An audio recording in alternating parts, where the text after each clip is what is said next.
My name is Evelyn Jackson. I am 32 years old. I am a corporate compliance auditor, and at the Jackson Family Real Estate 30-year anniversary gala in Greenwich, Connecticut, my mother slapped me across the face in front of 600 people. She hit me hard enough that the heavy silver of her ring split my bottom lip. The ballroom went dead silent. The string quartet stopped playing mid-measure. 600 guests froze with their champagne flutes suspended in the air. I tasted copper. A single drop of blood pooled on my chin. I did not touch it. I did not cry. My mother stood there breathing fast, her hands still raised, panic swimming in her eyes. Beside her, my father, Howard, adjusted his silk tie and looked away. My sister Natalie sat frozen in her emerald gown. They expected me to break. They expected a scene. Instead, I reached into my clutch, pulled out my phone, and tapped speed dial. I held it to my ear and whispered, "Honey, come home, now." Then I pushed my chair in and walked out. But the physical strike was not the real crime that night. The slap was just a distraction, a smoke bomb. Because on my way out the doors, I saw something that unraveled my family's entire empire. Welcome to Cute Told Stories, where we untangle the webs our families weave. If you have ever been the designated scapegoat for people who demanded your gratitude while secretly picking your pockets, this one is for you. Drop a comment with your age and let me know where you are listening from, and be sure to subscribe. Let me take you back to the beginning of that night, because you need to understand exactly who was sitting at that head table. I have always been the logistical backbone of the Jackson family. While Howard glad-handed commercial developers and Diane hosted charity luncheons, I was the one who balanced the books, filed the corporate compliance reports, and quietly fixed the messes. I was the one who negotiated the vendor contracts and audited the reality they preferred to ignore. I kept the machinery running while they wore the crowns. This dynamic was most obvious with my sister Natalie. She was the golden child, 3 years younger, a supposed interior designer whose firm routinely failed to deliver on Howard's properties. Natalie lived in a luxury bubble, funded by the company carrying designer handbags she wrote off as staging expenses. I never complained. I just did the math and kept us in the black. The gala was supposed to be their crowning achievement. The Greenwich Country Club ballroom was draped in white silk. The centerpieces were white orchids, $300 an arrangement, per my mother's strict orders. I sat at the center of the head table, running a mental tally of the costs. The caviar station alone was half my annual salary. Natalie leaned over her untouched plate of sea bass. She wore a silk emerald gown she had charged to the company account that very morning. She swirled her champagne, her gaze drifting toward the empty chair to my right. "Face it, Evie," Natalie said, her voice pitched perfectly to carry over the music. "Your husband is a nobody. He could not even afford to rent a tuxedo for our family's biggest night." A few guests at the adjacent tables turned their heads, their conversations pausing. Howard let out a low-textured chuckle. He did not offer a correction. He did not defend his son-in-law. He just raised his glass to a passing real estate broker and took a sip. "Natalie is just being honest," Diane added, leaning across the table. The diamond tennis bracelet on her wrist caught the chandelier light. "Nate is a mid-level consultant. It is embarrassing that he could not put on a suit to support the people who actually built a legacy." I looked at my family. For years, they had spun this narrative. Because my husband Nate wore unbranded sweaters and drove a standard sedan because he did not boast about his portfolio at their country club dinners, they treated him like a charity case. They needed to feel superior. Nate never took the bait. He let them preen. I placed my fork on the linen napkin. I did not raise my voice. I did not need to. "Nate is in Chicago," I said, keeping my tone level. "He is securing our future, which is more than I can say for anyone else sitting at this table." The shift in Diane's posture happened in a fraction of a second. She stood up, her hand came across the table, open-palmed, striking me before anyone could blink. The sound of the impact echoed through the live microphone on the podium a few feet away. My chair groaned as it absorbed the shift in my weight. My head snapped to the left. Then came the silence, the staring eyes, the taste of blood. I made that phone call to Nate, pushed my chair in, and walked away from the head table. The crowd parted like water, their stares tracking my exit out of the ballroom. I pushed through the heavy oak doors into the lobby. The cool marble floor grounded me. I expected to find a quiet place to breathe, but the lobby was not quiet. By the coat check, the head catering manager stood, flanked by 2 security guards. He was holding a stack of invoices, arguing in a hushed, frantic tone with my father's event coordinator. "I do not care what Howard promised," the caterer said, his face flushed. "The card declined. All 3 cards declined. We need a wire transfer right now, or we pull the dessert service and we walk." I stopped walking. My tongue traced the split in my lip. The physical sting faded, replaced by the cold, precise machinery of my profession taking over. My mother had not struck me over a simple insult. She did not lose her temper because I defended my husband. She struck me to create a spectacle. A 600-guest gala, and the Jackson accounts were empty. The caterers were demanding upfront payment. The credit cards were bouncing. She hit me so the guests would gossip about family drama instead of noticing that the dessert carts were missing. It was a calculated diversion. I watched the catering manager pull his phone out, threatening to call the police for theft of services. The event coordinator looked like she was about to faint. I did not step in to save them. For the first time in my life, I let the fire burn. I walked out of the country club into the cool Connecticut night air, holding my clutch. I had spent 32 years cleaning up their messes, assuming they were just careless with their spending, assuming Natalie just had expensive taste and Howard was just a poor budgeter. But a declined card at a $250,000 event meant something else entirely. It meant institutional failure. It meant the money was gone. As an auditor, I know that money never just vanishes. It leaves a paper trail. It gets moved. It gets hidden. The slap was just the opening act to hide a much larger theft. Someone had drained the company dry, and they were using the anniversary gala to project an illusion of wealth they no longer possessed. I got into my car and started the engine. I was not going to cry over a bruised cheek. Tomorrow morning I was going to log into the shared accounting drive. I was going to pull the ledgers, and I was going to find out exactly what my family had stolen. The kitchen was quiet at 5 in the morning. Sunlight had not yet broken over the Connecticut trees, and the only sound was the hum of my refrigerator.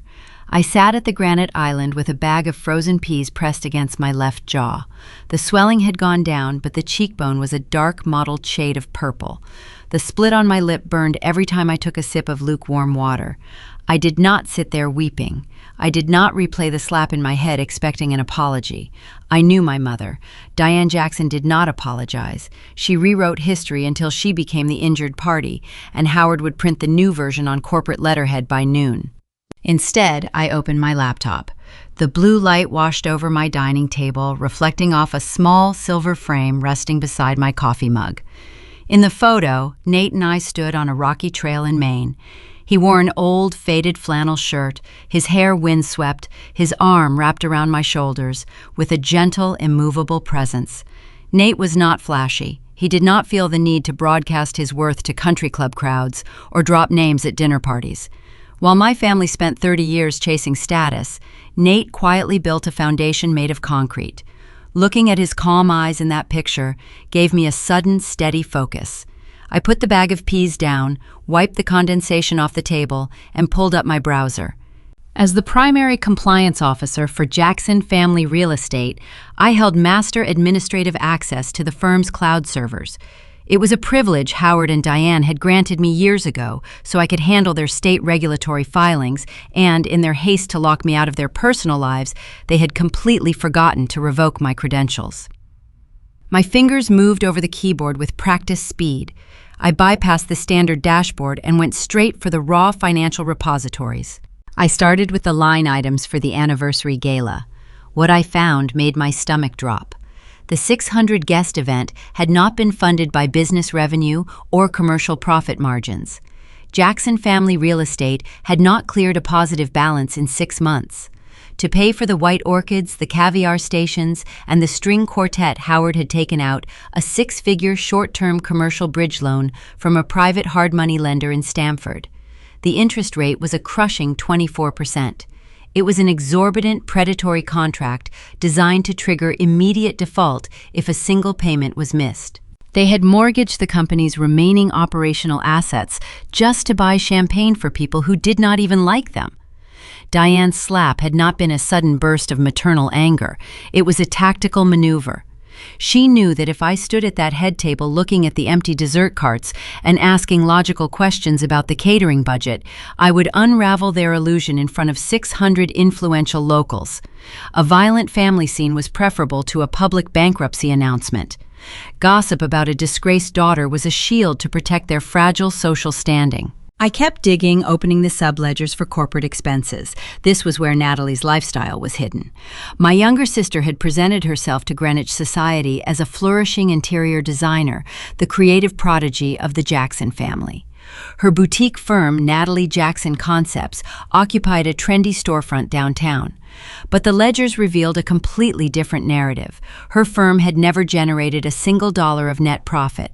Every piece of high-end furniture, every Italian tile sample, every trip to Paris for inspiration was financed through corporate credit lines attached to Jackson family real estate.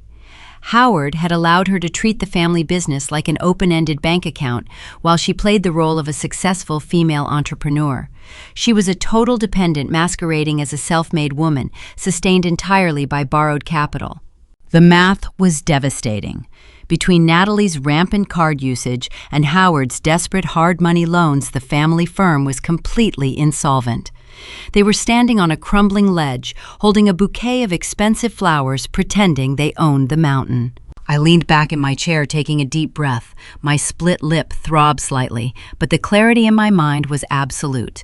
I had spent 12 years working 12-hour days to keep their regulatory compliance spotless, believing I was preserving a genuine family legacy for future generations. I had sacrificed my own weekends to audit their files and keep state inspectors away from their doors. They had taken my labor for granted while handing the company checkbook to a daughter who used it like play money. I moved my cursor to download the complete transaction history for my personal records. I needed hard copies off-site before Howard realized I still had server access. Just as the progress bar reached 80%, my personal cell phone buzzed against the granite counter. It was an automated push notification from my credit monitoring service. The screen flashed bright yellow with an urgent alert. Your credit profile has experienced a significant change. I tapped the screen and authenticated my identity. I expected to see a routine update or a minor fluctuation from my monthly credit card balance. Instead, the number staring back at me was terrifying. My credit score had dropped over 150 points overnight. I scrolled down to the detailed report section, my heart hammering against my ribs. A new hard inquiry had been logged at 3 o'clock yesterday afternoon, right while I was getting my hair styled for the gala. Attached to that inquiry was a newly opened commercial guarantee account for $2.5 million. The primary debtor was listed as Jackson Development Group, LLC. The primary guarantor, fully liable for every cent of the principal and interest, was Evelyn Jackson. I sat completely still in the dark kitchen. The air felt heavy in my lungs. My family had not just bankrupted their own firm. They had not just wasted their own money on champagne and fake success. When their own credit lines were maxed out, when the hard money lenders refused to give them another dime, without collateral, they had taken my personal information. They had used my name, my spotless credit history, and my reputation to underwrite their sinking ship. They were actively draining my financial life to keep their own heads above water. My phone began vibrating against the granite countertop at 7 in the morning. It was not a single text message, but a rapid and continuous stream of notifications lighting up the screen. I picked the device up and found 42 unread messages. Natalie had not waited for the sun to rise before launching her preemptive strike. My sister understood a fundamental rule of Greenwich Society. Whoever controls the narrative first always wins. Reputation is a currency far more valuable than cash in our circles, and Natalie was an expert at spending it. She had spent her teenage years destroying rivals in prep school with a single whispered rumor. Now she was deploying those exact tactics against her own blood. The text messages were a masterclass in weaponized pity. Evie, I am so sorry to hear about your breakdown last night. Let me know if you need recommendations for a good therapist. We are all praying for your recovery, sweetie. Natalie had spun a masterpiece of deception. She told our entire social network that I was suffering from a severe mental collapse triggered by the stress of my marriage. She claimed my mother had not struck me out of anger, but out of sheer maternal desperation, trying to snap a hysterical daughter out of a public psychotic episode. It was a brilliant lie, because it shielded Diane from any social fallout while simultaneously destroying my credibility. If I tried to expose the empty corporate accounts today, I would just look like a paranoid and unstable woman inventing wild conspiracies. The community would pat my hand and ignore my evidence. I did not reply to a single text message. I did not log on to social media to defend my sanity. Fighting rumors with more rumors is a loser game. Drama feeds on oxygen, and I was going to starve it. Instead, I took a cold shower, applied a thick layer of concealer over the dark bruise blooming on my cheek, and put on a tailored navy blazer. I needed hard facts, not neighborhood gossip. At 9 o'clock, I walked through the glass doors of my local bank branch. The air conditioning was sharp and the lobby smelled faintly of lemon polish and fresh carpet.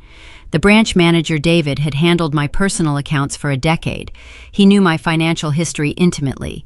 He knew I never missed a payment, never overdrew an account, and always maintained a pristine credit utilization ratio.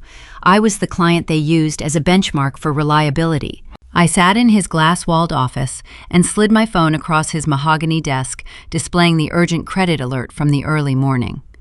David adjusted his wire-rimmed glasses and typed my Social Security number into his terminal. His brow furrowed.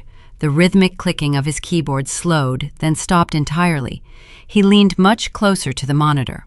"Evelyn," David said, his voice dropping an octave, "there is a $2.5 million commercial bridge loan attached to your Social Security number. It was executed at 3 o'clock yesterday afternoon." I felt the blood drain from my face, but I kept my posture rigid. I asked him to print the origination documents. He handed me a stack of warm paper straight from the laser printer. I read through the boilerplate legalese, my eyes scanning past the standard clauses until I reached the final page, the signature line. There it was, my name signed in blue digital ink, guaranteeing the entire principal amount. It was a near-perfect forgery of my handwriting. The loop of the E and the sharp slant of the J were meticulously copied. But as an auditor, I spend my life looking for anomalies. The spacing was slightly too uniform. The pressure was static, lacking the natural hesitation and flow of a human hand. It was a digital composite, lifted from a previous corporate tax filing and transposed onto this loan agreement. My family had not just stolen my reputation at a country club gala. They had not just humiliated me in front of high society. They had stolen my literal identity.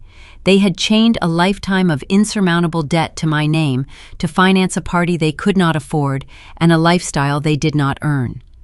If Jackson Family Real Estate defaulted on this loan, the bank would not seize Howard's assets. They would seize my home, my savings, and my future. I looked at David. I did not cry. I did not raise my voice or throw my hands up in despair. I asked him a single logistical question. Was this document executed in person or electronically? David tapped his screen. Electronically. It came through our remote signature portal. Every digital portal logs a footprint, I said, keeping my voice stripped of all emotion. I want the IP address that originated this signature. I want the exact timestamp, the geolocation data, and the device identifier. And I want those logs certified by your IT security department before I leave this building. David looked at me, realizing the gravity of what I was asking. You suspect fraud? I suspect a felony, I replied. He nodded, picked up his desk phone, and dialed the Internal Fraud Division. While he spoke in hushed tones, I stared at the forged signature on the paper. My own family had forged my consent to financial ruin. They thought I would be too busy defending my sanity against Natalie's rumors to notice the noose they had slipped around my neck. They assumed the quiet, obedient daughter would just absorb the damage like she always did. They were wrong. I left the bank an hour later with a certified flash drive in my purse. The data was encrypted, but David had shown me the preliminary trace on his screen. The IP address did not originate from my house. It did not originate from the Jackson Family Real Estate corporate office. It originated from a specific luxury condominium in downtown Greenwich. The exact condominium my sister Natalie claimed she bought with her own interior design profits. I drove back to my quiet suburban neighborhood. The midday sun was bright, casting long shadows across my driveway. I unlocked my front door and stepped into the foyer. The house was silent. I placed my keys on the console table and walked into the kitchen, tossing the manila folder containing the loan documents onto the granite island. I stood there, calculating my next move, structuring the sequence of events like a military campaign. First, freeze my credit bureau files. Second, draft a formal affidavit of identity theft for the authorities. Third, compile the digital footprints into a cohesive dossier for legal counsel. Then I heard the sound of a key turning in the front door lock. The heavy oak door swung open. A tall figure stepped into the hallway. It was Nate. He was supposed to be in Chicago for another 3 days. He dropped his canvas duffel bag onto the hardwood floor. The thud echoed through the silent house. He walked into the kitchen still wearing his travel clothes, a plain gray sweater and dark jeans. He looked at me, a soft greeting forming on his lips, but before the words could leave his mouth, his eyes locked onto my face. He saw the dark mottled bruise covering my left cheekbone. He saw the angry red split on my lower lip. In all the years I had known my husband, I had only seen his quiet, unassuming side, the side that read historical biographies on the porch and fixed the leaky faucet without being asked, the side that let my family call him a mid-level nobody without ever correcting them. He was the anchor that kept me grounded in reality while my parents chased hollow prestige. But in that moment, the quiet man vanished. His posture straightened, his shoulders squaring off, as a terrifying stillness settled over him. His jaw clenched so hard a muscle ticked beneath his skin. The temperature in the room seemed to drop 10 degrees. Nate did not ask what happened. He did not ask if I was okay. He walked slowly across the kitchen floor, his eyes dark and exact, shifting instantly from a gentle husband to a cold and calculating tactician, ready to dismantle a threat. Nate closed the space between us in 3 long strides. Men who feel powerless often resort to loud displays of anger. They yell, they throw things, they punch holes in drywall. Nate did none of those things. His anger was a silent, plunging drop in atmospheric pressure. He stood in front of me, his eyes mapping the dark discoloration on my cheekbone, cataloging the split skin on my lower lip. He did not ask who did it. He had spent 3 years attending Jackson family dinners, watching Diane deliver passive-aggressive cuts, while Howard poured scotch and ignored the bleeding. He knew exactly whose hand had struck my face. I slid the manila folder across the granite island. The stack of freshly printed bank documents stopped inches from his fingertips. "Look at the final page," I said, maintaining the flat, objective tone I used in boardrooms. Nate opened the folder. He reviewed the $2.5 million commercial bridge loan. He noted the crushing interest rate, the severe default triggers, and the primary guarantor clause. Then he looked at the digital signature mimicking my handwriting. His expression did not change, but the stillness radiating from him deepened into something lethal. He reached across the island, his fingers warm and incredibly gentle, grazed the outer edge of my bruised cheek. It was a fleeting, intimate touch that anchored me to the ground. "Your mother struck you to hide a severe cash flow problem," Nate said softly. His voice was a low, steady current. "She wanted to preserve her country club standing. By this time next week, the Jackson family will not have enough social standing to buy a cup of coffee in Greenwich. We are going to liquidate their illusion." He pulled his hand back and tapped the loan document. "Which bank underwrote this bridge note?" I pointed to the header, Sterling Holdings. It is a commercial underwriting branch based in Manhattan. They specialize in high-risk corporate debt. Nate reached into his pocket and pulled out his phone. He did not dial a customer service number. He bypassed his contacts and punched in a direct sequence of digits. For 3 years, my family had called my husband a mid-level nobody. They assumed his plain sweaters and quiet demeanor were the hallmarks of a man who fetched coffee for corporate executives. They had no idea that Nate did not work for a consulting firm. He owned it. He owned several of them. Nate was a distressed asset billionaire. He built his wealth in the private equity sector by acquiring failing companies, dismantling their toxic management structures, and rebuilding them from the studs. He was the apex predator of the corporate debt world, operating entirely in the shadows, by choice. He despised the loud, performative wealth my parents worshipped. Nate viewed money as a tool for leverage, not a prop for social validation. While Howard leased luxury vehicles to impress golf buddies, Nate drove a reliable sedan because he understood the depreciation of assets. He restructured massive commercial portfolios while remaining completely anonymous. The Jackson family thought he was weak because he did not brag. They confused his silence with incompetence. A voice answered the phone on the second ring. Marcus Nate said, speaking into the receiver, "I need you to pull a specific commercial file originated yesterday afternoon. The debtor is Jackson Development Group. The guarantor is Evelyn Jackson." Nate paused, listening to the chief executive officer of Sterling Holdings on the other end of the line. "Yes, that is my wife," Nate continued, his tone entirely devoid of warmth. "I want you to flag the collateral review protocol immediately.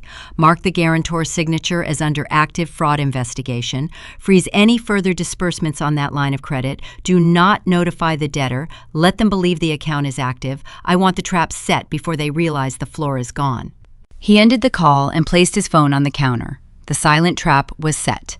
Howard and Diane would continue spending money they no longer had access to, walking blindly toward a financial cliff. Before Nate could say another word, my own phone began ringing. The caller identification flashed, Howard Jackson. I looked at Nate. He gave a single, curt nod. I answered the call and put the device on speaker. "Evelyn," my father said.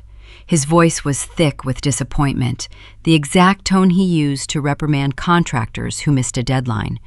"I hope you have spent the morning reflecting on your behavior last night. Your mother is devastated. She has been in tears since we got home." The weaponization of guilt was an art form in my family. Howard was attempting to shift the narrative, making my physical assault my own fault. He wanted me to believe that my logical questions about my husband were a vicious attack on Diane and her fragile nerves. "She overreacted," Howard continued, lowering his voice into a patronizing murmur. "But you provoked her in front of our most important investors. You ruined the anniversary gala. The least you can do is come over here and offer a sincere apology. We are willing to put this ugly incident behind us if you show some gratitude for everything we have given you." I looked at the forged loan documents sitting on my kitchen counter. They had given me $2.5 million of fraudulent debt. "I am sorry for the scene last night," I said.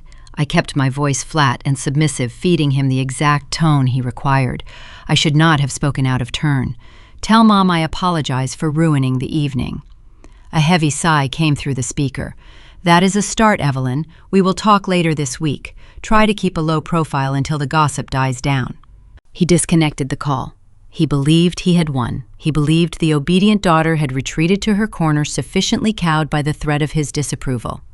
He had no idea that his apology was recorded on a device sitting next to a federal fraud dossier. Nate poured a cup of black coffee from the carafe and handed it to me.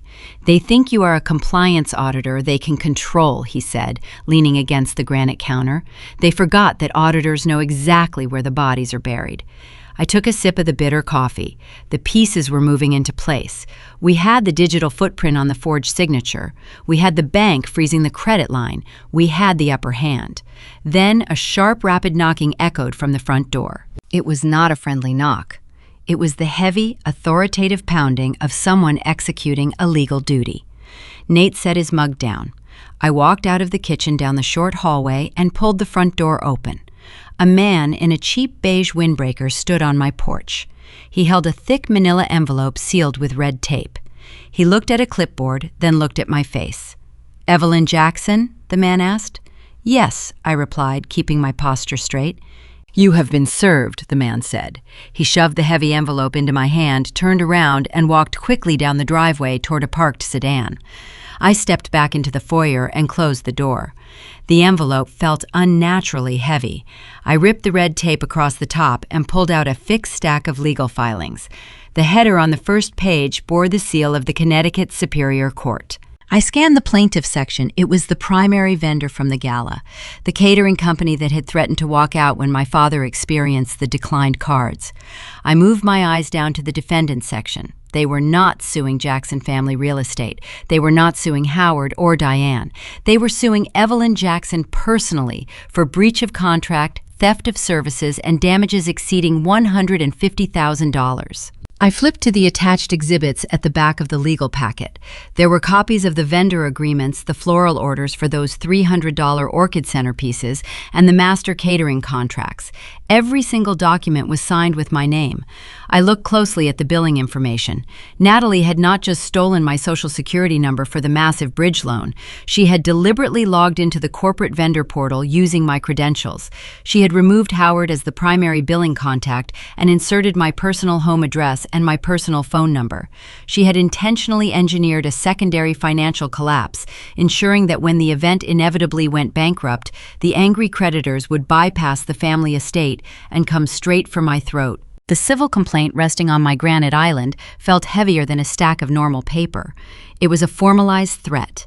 The catering company demanded $150,000 in immediate restitution. I scanned the master service agreement attached to the lawsuit. The signature line bore my typed name, but the digital timestamp aligned with the exact afternoon Natalie claimed she was curating Italian fabric swatches in Manhattan. My younger sister had systematically infiltrated the corporate vendor portal. She stripped Howard from the primary billing contact field and inserted my personal home address along with my direct cellular number. She engineered a localized financial collapse, ensuring that when the event inevitably went bankrupt, the angry creditors would bypass the Greenwich estate and march straight to my front porch. My family assumed this lawsuit would ruin me because they underestimated my independence. 5 years ago, I launched a private compliance firm. I secured lucrative contracts with mid-cap manufacturing corporations and regional logistics providers, ensuring their international supply chains met strict federal regulations. My parents viewed my business as a cute hobby, a minor distraction for a married woman.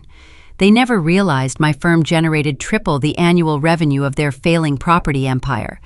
My reputation in the corporate sector was spotless, built on flawless discretion and surgical precision. Natalie recognized this truth. She understood that if she wanted to neutralize me, she had to burn my professional credibility to ash. My laptop chimed with a high-pitched calendar alert. I set the lawsuit aside and walked toward the screen. An emergency virtual meeting request hovered in my inbox, flagged with priority red indicators. The sender was the board of directors for Vanguard Logistics, my largest external client. The meeting title read simply, Compliance Integrity Review. A cold weight settled in my stomach. Vanguard executives never scheduled impromptu gatherings unless a catastrophic regulatory breach had occurred. I clicked the join link. 5 video squares populated the monitor. The chief executive officer, the chief financial officer, and 3 senior partners stared back at me. Their expressions were rigid, their body language distinctly defensive. Evelyn, the CEO, began his tone formal and distant. We received a disturbing phone call this morning. An individual claiming to be a concerned relative contacted our investor relations department.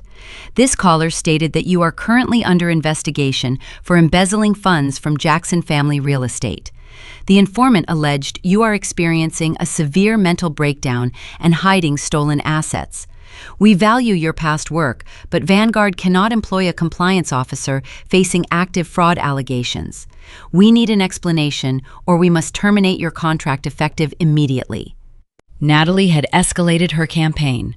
Whispering to country club socialites over mimosas was no longer enough. She had aimed a torpedo directly at my primary source of income, hoping to leave me destitute and crawling back to Howard for a handout. My sister anticipated I would panic weep or launch into a messy emotional defense of my moral character. She expected me to behave like a dramatic Jackson. I did not act defensive, I did not raise my voice or offer tearful assurances of my innocence. I looked straight into the webcam lens and maintained a flat, objective gaze. I appreciate you bringing this matter to my attention, I said, keeping my vocal cadence stripped of emotion. The individual who contacted you is my sister Natalie. She is attempting to preemptively discredit me because I recently uncovered her direct involvement in a commercial forgery scheme. The CFO leaned forward, his brow furrowed in skepticism. That is a very serious counter-accusation, Evelyn. Do you possess any proof? I clicked the screen share button on my interface. The video squares minimized, replaced by the digital dossier I had compiled earlier that morning. I opened the certified IT log obtained from my local bank branch. I am projecting a digital footprint analysis certified by Sterling Holdings, I told the board. Yesterday afternoon, a fraudulent commercial bridge loan was executed using my forged signature. The bank security department traced the origin of that signature. As you can read on line 14, the network address resolves to a luxury condominium in downtown Greenwich. That property is the primary residence of Natalie Jackson. She forged my name to secure a multi-million-dollar debt, and she contacted you today to destroy my credibility before I could submit this dossier to federal authorities. The executives read the raw data on their screens. Numbers do not lie, and they do not exhibit hysteria. Paper defeats performance. The CEO reviewed the geolocations, the timestamp overlays, and the official banking certification stamps. The rigid tension in his shoulders dissolved into quiet realization. An uncomfortable silence stretched across the digital connection. These were practical men who dealt in supply chain logistics and concrete metrics. They recognized the stark difference between a desperate smear campaign and a documented forensic defense. Evelyn, the CEO, finally said, exhaling a long breath, "We apologize for pulling you into this ambush. We had to protect our firm liability." "I understand your position," I replied. "Risk mitigation is the core of our industry." The CFO unmuted his microphone. "Your documentation is bulletproof. The way you handled this attempted sabotage is exactly why we hired you. Vanguard is acquiring 2 smaller transport subsidiaries next quarter. We have been searching for an external auditor to stress test their internal security protocols. Given your surgical efficiency today, we would like to double your current retainer and award you the new contract." I accepted the offer, thanked the board, and terminated the connection. The screen faded to black. I sat in the quiet kitchen, the adrenaline slowly receding from my bloodstream. Natalie had tried to bury my career. Instead, she had inadvertently doubled my income. Nate walked up behind my chair and rested his hands on my shoulders, his silent presence offering steady reinforcement. We had won the battle. But as a seasoned auditor, I know that discovering one anomaly usually indicates a systemic failure. Natalie possessed a level of cunning I had underestimated. If she was bold enough to forge commercial bank documents and reroute catering invoices, someone in that house had likely tampered with older, deeper files. I minimized my email application and reopened the Jackson Family Real Estate Shared Cloud Drive. I needed to dig past the current fiscal year. I needed to examine the foundational architecture of my parents' wealth. I navigated beyond the standard operational folders, scrolling past archived tax returns and defunct property deeds. My eyes caught a strange outlier buried within a subfolder labeled Miscellaneous Escrow. It was a restricted directory titled with 3 simple letters, M.E.J. Margaret Eleanor Jackson, my late grandmother. Margaret passed away 10 years ago. She was a frugal, pragmatic woman who despised Howard's flashy spending habits. Before her death, she established an ironclad family trust. The terms were unambiguous. The principal was locked in a high-yield index fund designated to remain untouched for 20 years. It was meant to serve as a generational safety net, maturing only when any potential grandchildren reached adulthood. Howard and Diane were expressly forbidden from accessing the capital for their business ventures. My heart beat in a slow, heavy rhythm against my ribs. I right-clicked the directory and bypassed the outdated password protection using my master administrative credentials. The folder unzipped, revealing a series of digitized banking statements from 3 years ago. I opened the first document. It was a withdrawal slip. Then I opened the second, a wire transfer receipt. I sat frozen, reading the transaction ledgers. The financial rot was not a recent development. It went far deeper than a failed anniversary gala or a few maxed-out credit cards. It was a terminal disease that had infected the foundation of my family years ago. The generational safety net was gone. The principal balance sat at 0. The trust, which was supposed to remain sealed for another decade, had been emptied. The ledger glowing on my monitor showed a final balance of 0.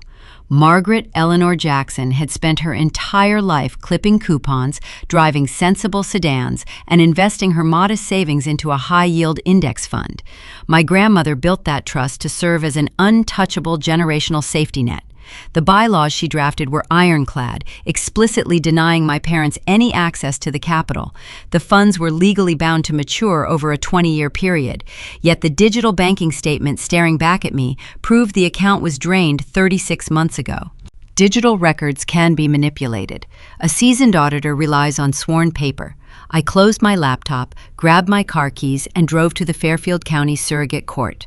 The archives room in the basement of the municipal building smelled of aging paper and toner ink. The clerk, a quiet woman with reading glasses, handed me a thick manila folder containing the physical estate files. I carried the stack to a wooden viewing table in the corner and began my forensic extraction. The instrument of theft was a singular document near the bottom of the pile. It was a durable power of attorney granting Diane Jackson full authorization to liquidate the trust due to alleged medical hardship on behalf of the estate. The medical hardship was a fabrication. Margaret had passed away peacefully in her sleep 10 years prior. Diane had essentially falsified a legal emergency to break the seal on the account. The money trail did not end at the withdrawal slip. I pulled the corresponding wire transfer receipts and cross-referenced them against public property records in the county database. The stolen capital had been routed into a real estate escrow account.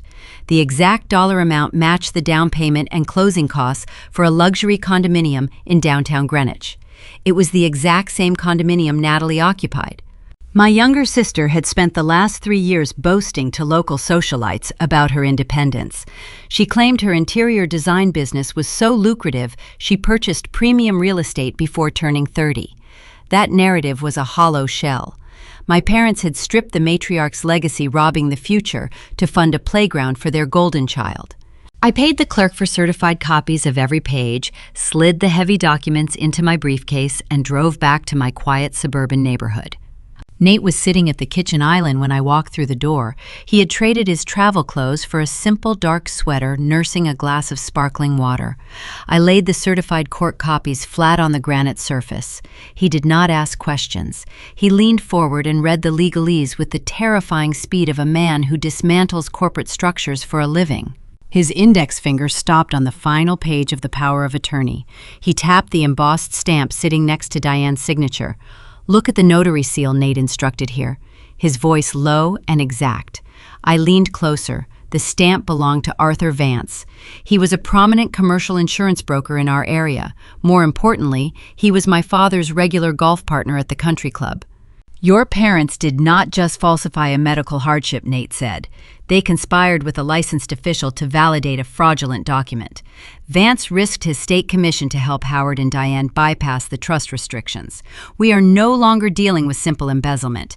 This is coordinated fraud." Nate opened a sleek leather portfolio and added the surrogate court records to our growing dossier. We were assembling a bulletproof chain of evidence. Every sworn paper was another nail securing the lid on their inevitable downfall. The sound of tires crunching on gravel interrupted the silence. I looked through the kitchen window. Diane had parked her silver luxury SUV in my driveway at a jagged angle. She practically fell out of the driver's seat wearing oversized sunglasses and a cashmere cardigan pulled tight across her chest. She had sensed the shifting terrain. Howard likely noticed my red receipts on the corporate server, or perhaps the bank had quietly initiated the freeze on their forged credit line. The Jacksons were feeling the first tremors of an earthquake, and Diane was dispatched to do damage control. I walked to the front door and opened the heavy wooden frame, but I left the reinforced glass storm door locked. I stood in the foyer, watching my mother climb the porch steps. "Evelyn," she cried out, her voice trembling with theatrical desperation, "please open the door. We need to talk." She pressed a tissue against her cheek, staging a perfect portrait of a distressed mother. In the past, this routine would have broken my resolve. I would have ushered her inside, poured her a cup of tea, and apologized for whatever slight she invented. Today, I remained a stone wall. I looked at her through the thick glass, offering no warmth. "I am listening," I replied, my voice transmitting clearly through the screen mesh. Diane lowered her sunglasses. Her eyes were dry. "You are tearing this family apart," she sobbed, forcing a waver into her breath. "Your father is under so much pressure to keep the business afloat. We sacrifice everything to maintain a roof over our heads. We only want what is best for you and Natalie. I came here expecting a little gratitude for the life we provided you. Instead, you are locking me out like a stranger." "You are not a stranger," I stated. "You are the woman who slapped me in front of 600 people to distract them from your bounced checks. You are the woman who emptied your mother's trust to buy Natalie a condominium." The calculated sorrow on Diane's face evaporated. The theatrical posture melted away, replaced by the rigid, venomous stance of a cornered predator. She realized the guilt trip had failed. She realized the obedient auditor had evolved into a threat. "You think you are so smart," Diane snarled. Her voice dropped, the artificial sweetness becoming sharp and vicious. "You are nothing but a calculator in a cheap suit. You were born to balance the books and stay out of the way.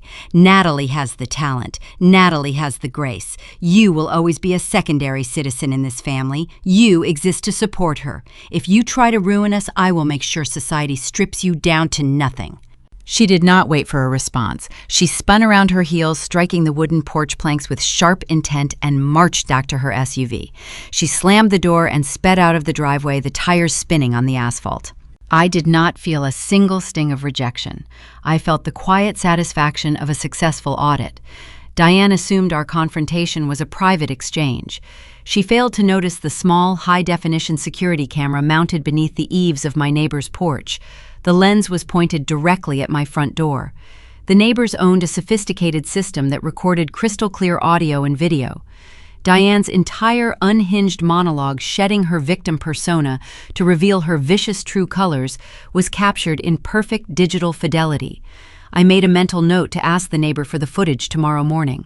I turned away from the door and walked back into my home. The air felt lighter.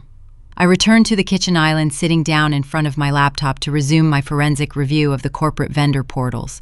I needed to ensure Natalie had not opened any other hidden credit lines using my social security number. I opened my primary email client to send the bank files to Nate's encrypted server. The inbox refreshed automatically. A new message sat at the top of the queue. The sender address did not belong to a local vendor or a country club associate. It was an official government domain. The subject line was written in stark, uncompromising alphanumeric text. Notice of Audit, Department of the Treasury, Internal Revenue Service. A cold chill crept up the back of my neck. I clicked the email open. The federal notification detailed an immediate compliance review regarding unreported phantom income attached to my Social Security profile. The figures listed in the preliminary assessment were staggering. My family had not just saddled me with a forged commercial loan. They had not just drained my grandmother's legacy. Howard and Diane had been funneling their corporate tax liabilities onto my personal identity, committing federal tax fraud, and leaving me to face the United States government alone. The federal notification glowing on my laptop screen was the heaviest burden my parents had orchestrated yet. I stared at the stark alphanumerics of the Internal Revenue Service audit notice. The preliminary assessment detailed 3 years of unreported phantom income. I leaned closer to the monitor, reading the breakdown of the alleged earnings. Howard and Diane had effectively created a shadow payroll system within Jackson Family Real Estate. They listed me as a senior executive consultant, paying out staggering annual salaries on paper. They routed those funds directly into offshore holding accounts and into the operating budget of Natalie and her failing design firm. But they pinned the income tax liability squarely onto my Social Security number. I was staring at a tax bill for hundreds of thousands of dollars I had never seen, let alone earned. If I ignored this notice, the federal government would not just seize my home or garnish my wages, they would indict me for severe tax evasion. The conflict was no longer confined to toxic family dynamics or country club gossip. This was about my literal freedom. My parents were willing to send me to a federal penitentiary to protect their own cash flow. Nate saw the shift in my posture. He walked over to the kitchen island and read the federal notice over my shoulder. He did not offer empty platitudes or tell me everything would be okay. He understood that sympathy does not defeat a federal audit. Strategy does. He pulled out his phone and made a single call to his corporate headquarters in Manhattan. By early afternoon, the atmosphere in my quiet suburban home transformed into a war room. 3 men in sharp, bespoke suits arrived at my front door carrying thick leather briefcases. These were not local strip mall accountants who handled seasonal tax returns. They were elite forensic tax attorneys from Sterling Holdings men who specialized in dismantling offshore tax havens and unwinding complex corporate fraud for private equity firms. Nate had deployed his apex predators to my living room. We cleared the coffee table, and the attorneys spread my digital files across the glass surface. For hours, they methodically mapped out the architecture of my father's deception. They cross-referenced the phantom consulting fees with the forged commercial bridge loan and the drained trust account. The attorneys confirmed that Howard was running a highly sophisticated shell game, constantly shifting liabilities away from his name while consolidating the stolen capital into Natalie and her luxury lifestyle. I sat on the sofa, feeling the sheer magnitude of the betrayal pressing down on my chest. My family had engineered my destruction with chilling precision. Then Nate walked into the living room holding 2 ceramic mugs. He handed me a dark roast coffee. His fingers brushed against mine, offering a quiet grounding force amidst the storm of federal tax codes and felony implications. He looked down at the sprawling paperwork covering the table and delivered a masterstroke of tactical clarity. An IRS audit is a two-way street, Nate said, his voice low and exact. The federal government is currently looking at your profile because Howard directed them there. But the moment you claim identity theft, you hand the Treasury Department a flashlight and point it directly back at Jackson Family Real Estate. Submitting that fraud claim grants federal agents subpoena power over every single ledger your parents have ever touched. They will crack your father's firm open like a walnut. The realization washed over me. Howard thought he was burying me under a mountain of federal debt. He failed to realize he had just handed me the exact weapon I needed to destroy his entire empire. I did not hesitate. I sat beside the lead attorney and formally drafted a sworn declaration of identity theft. I reported myself as the victim of a coordinated financial crime. I signed the affidavits under penalty of perjury. We attached the certified IP logs proving Natalie forged the commercial loan alongside the surrogate court records proving Diane drained the matriarch's trust. We packaged the entire dossier as character evidence of systemic familial fraud and transmitted it directly to the Federal Investigative Branch. The ripple effect hit Greenwich almost instantaneously. An identity theft claim against a corporate entity triggers immediate automated alerts within the banking sector. The hard money lenders and regional banks holding Jackson Family Real Estate debt began freezing accounts pending the federal review. Panic must have struck the Greenwich estate like a physical blow. The illusion was collapsing in real time, and they no longer had access to the stolen capital to prop it up. My phone vibrated on the coffee table. A text message illuminated the screen. It was Natalie. She did not ask how I was doing. She did not maintain her fake narrative about my supposed mental breakdown. Her message was frantic, disjointed, and dripping with entitlement. She demanded I withdraw the IRS inquiry immediately. She explicitly typed that my little stunt with the federal agents was freezing her corporate cards and exposing the family shadow accounts. She ordered me to stop being selfish and take the tax hit for the greater good of the family legacy. It was a breathtaking display of arrogance and stupidity. In her rush to protect her luxury lifestyle, my sister had abandoned all caution. She had just put her complicity into a written digital format. She admitted knowledge of the shadow accounts and demanded I absorb a federal crime to protect her cash flow. I did not reply. I took a screenshot of the digital confession and archived the message directly into the encrypted folder the attorneys had built. She had just handed us the final piece of evidence needed to secure her own indictment. But Howard was a different kind of adversary. He possessed a ruthless survival instinct. He realized the federal trap was closing around his neck. He knew he could not stop an IRS subpoena with country club charm or aggressive text messages. Desperate men do not surrender when cornered. They execute hostile maneuvers. Howard needed to destroy my credibility so thoroughly that any federal investigator would view my identity theft claim as the desperate lie of a common criminal.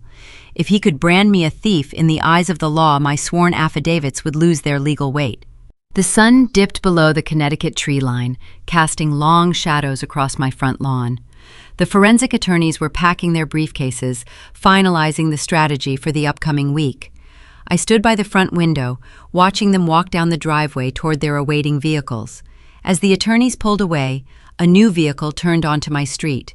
It did not have the sleek profile of a corporate sedan. It was a marked police cruiser. The cruiser slowed to a halt directly in front of my house. Two uniformed officers stepped out, their faces stern and professional. They walked up my driveway, their hands resting cautiously near their duty belts. My father had made his next move. Unable to break me financially, he decided to attack me criminally. Howard had driven to the local precinct and filed a formal police report. He claimed that I had visited the Greenwich estate, bypassed the security protocols, and stolen a $150,000 heirloom diamond necklace from their private vault. He told the authorities I was a desperate woman drowning in debt, willing to steal family treasures to pawn in the black market. He laid the bait, hoping I would walk right into a pair of handcuffs. The heavy knock on my front door vibrated through the floorboards. I walked down the hallway and peered through the side glass panel. Two officers stood on my porch. They did not wear standard patrol uniforms. They wore wrinkled suits and carried heavy metal clipboards, signaling their status as local detectives. I unlocked the deadbolt and pulled the door open. The taller detective introduced himself as Detective Miller, holding up a gold shield. His partner, Detective Hayes, stood slightly behind him, scanning my foyer with practiced suspicion. They asked if they could step inside to discuss a serious incident that occurred at the Jackson estate in Greenwich. I swung the door wide and gestured toward the kitchen. Years ago, the sight of law enforcement on my doorstep would have triggered a severe panic attack. Howard banked on that exact reaction. My father expected the obedient, anxious daughter to crumble under the weight of a police badge. He assumed I would stammer cry and look incredibly guilty just by being nervous. The old Evelyn would have fallen into that trap. The pragmatic survivor took over. I guided the detectives to the granite island and asked if they preferred their coffee black or with cream. Miller blinked, caught off guard by my flat, accommodating demeanor. Suspects facing felony theft charges rarely offer hot beverages. I poured 2 ceramic mugs of dark roast and set them on the counter. Nate remained upstairs in his office, offering a silent vote of confidence. He knew I possessed the exact tools required to dismantle this accusation. Detective Miller placed a printed photograph on the island. The glossy paper depicted a brilliant diamond heirloom necklace resting on a velvet display cushion. Miller explained that my parents reported a targeted burglary at their Greenwich estate earlier this morning. The intruders supposedly bypassed the perimeter alarms and emptied a specific wall safe. The only item missing was the necklace, valued at $150,000. Howard had explicitly named me as the primary suspect. He painted a portrait of a daughter drowning in secret debt, a woman desperate enough to steal and fence family jewels to save herself. I looked at the photograph. I did not act shocked or outraged. I took a slow sip of my coffee. I told the detectives that my father was a very creative storyteller, but a terrible bookkeeper. I explained my professional background as the former compliance officer for Jackson Family Real Estate. A skilled auditor does not just track liquid capital and routing numbers. An auditor tracks physical collateral. When Howard began demonstrating erratic spending habits over a year ago, I instituted a quiet monitoring protocol on all high-value family assets. I needed to ensure our corporate safety nets remained secure. I set up automated digital alerts across regional pawn registries, estate liquidators, and auction houses throughout the tri-state area. I stood up from the stool, walked down the hall to my home office, and retrieved a specific green folder from my filing cabinet. I returned to the kitchen and slid a certified receipt across the granite island. The paper bore the official letterhead of a high-end collateral lender located in Westchester County, New York, a jurisdiction an hour away. The transaction date stamped at the top was 6 months old. The item description matched the diamond heirloom necklace perfectly, down to the exact carat weight and clasp mechanism. The signature on the pawn ticket, verifying the transfer of goods for a heavy cash payout, belonged to Diane Jackson. Detective Hayes picked up the receipt, his eyes scanning the certified notary stamp. The narrative Howard sold them began to disintegrate under the weight of sworn paperwork. Diane had pawned the heirloom half a year ago. She needed a rapid cash injection to keep Natalie and her failing interior design firm from going under, and she sacrificed the necklace to buy my sister another few months of pretending to be successful. Howard staging a burglary today was a ruthless gamble to put me in handcuffs before I could hand my identity theft dossier to the federal treasury agents. To cement their understanding of my mother and her true character, I reached into my pocket and placed a silver flash drive next to the coffee mugs. I informed the detectives that the drive contained high-definition security footage captured yesterday afternoon by my neighbor. The video showed Diane standing on my porch, delivering a venomous monologue about my secondary status in the family. It established her vindictive state of mind and confirmed she never once mentioned a stolen necklace or a missing heirloom during her tirade. I suggested they review the footage to see exactly how my parents operate when they feel their social standing slipping. Detective Miller plugged the silver drive into his rugged tablet. The audio played clearly through the small speakers. Diane snarled about, "Society stripping me down to nothing." The kitchen went quiet. The detectives realized they were being manipulated. They were being used as pawns by wealthy Greenwich residents trying to settle a private vendetta and silence a whistleblower. Miller closed his notebook and disconnected the drive. He looked at me, apologizing for the intrusion. He stated that filing a false police report is a serious offense in Connecticut. Staging a residential burglary to frame a relative elevates that offense significantly. The detectives thanked me for the coffee and exited the house.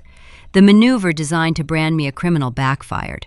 Within hours, the local precinct dispatched a unit back to the Greenwich estate.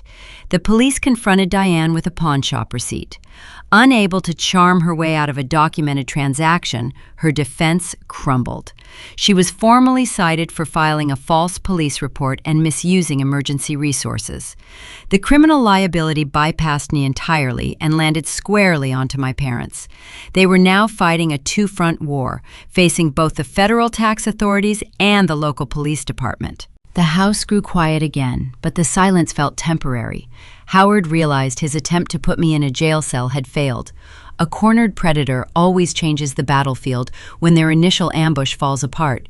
If he could not destroy my credibility with a fabricated theft, he decided to eradicate my shelter. My father executed his pivot the very next morning. A bonded courier arrived at my door before 9 o'clock, requiring a signature for a thick legal packet. I signed the electronic pad and carried the envelope inside. The header on the documents indicated a formal declaration of default. Howard had deliberately missed the critical payment window on the $2.5 million forged bridge loan. By intentionally withholding the monthly interest payment, he triggered the severe acceleration clause hidden deep within the contract. The hard money lender was no longer seeking routine installments. They were demanding the full principal balance immediately, and the document clearly outlined their collection strategy. Knowing that Jackson Development Group was entirely insolvent, the bank was bypassing the corporate entity altogether.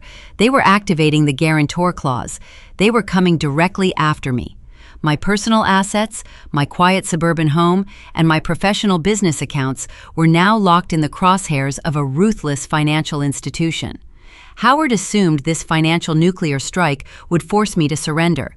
He did not know that the bank he was dealing with belonged to the man sitting upstairs. The default declaration carried the density of lead. I stood in my foyer holding the legal packet.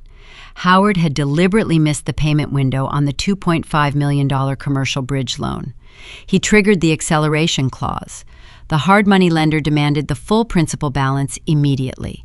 My father assumed this tactic would break my spine. He calculated that the sheer terror of personal bankruptcy would force me to crawl back to the Greenwich estate, beg for mercy, and withdraw the federal tax fraud affidavits. He expected the obedient auditor to surrender. Nate walked down the stairs, tying his watch to his left wrist. He saw the document in my hands. He did not ask what the paper contained. He understood the timeline of commercial debt collection. "Put your coat on," Nate said, his tone flat and purposeful. "We are taking a drive." We left the quiet Connecticut suburbs and merged onto the interstate heading south. The morning commute into New York City was a steady stream of brake lights and gray asphalt. I sat in the passenger seat watching the skyline rise in the distance. Nate navigated the traffic with effortless precision. He did not offer reassurances. We drove in silence of a mutual understanding that the defensive phase of this conflict had ended. We exited the highway and entered the financial district of Manhattan. The architecture shifted from brick facades to towering monoliths of steel and glass. Nate steered his standard sedan into a subterranean parking garage beneath a massive skyscraper. There were no prominent logos on the exterior walls. The building projected power through sheer scale. We took an express elevator to the ground floor lobby. The space was an expanse of polished black marble and silent security personnel. I expected Nate to approach the reception desk and state his business. Instead, the head of security caught his eye, gave a crisp nod, and badged us through the restricted turnstiles. We entered another elevator. Nate pressed the button for the top floor. The doors parted to reveal a sprawling executive suite overlooking the Hudson River. The aesthetic was clinical, precise, and devoid of the flashy opulence my parents favored. A man in a tailored charcoal suit stood near a sprawling mahogany conference table. It was Marcus, the chief executive officer of Sterling Holdings. "Welcome back," Marcus said, extending a hand to Nate. "We prepared the ledgers you requested." Nate guided me to a leather chair and took the seat beside me. Marcus placed a pristine binder on the table and opened it. The documents inside detailed the exact commercial bridge loan Howard had executed using my forged signature. My husband folded his hands on the mahogany surface. For 3 years I had watched Howard and Diane belittle the man sitting next to me.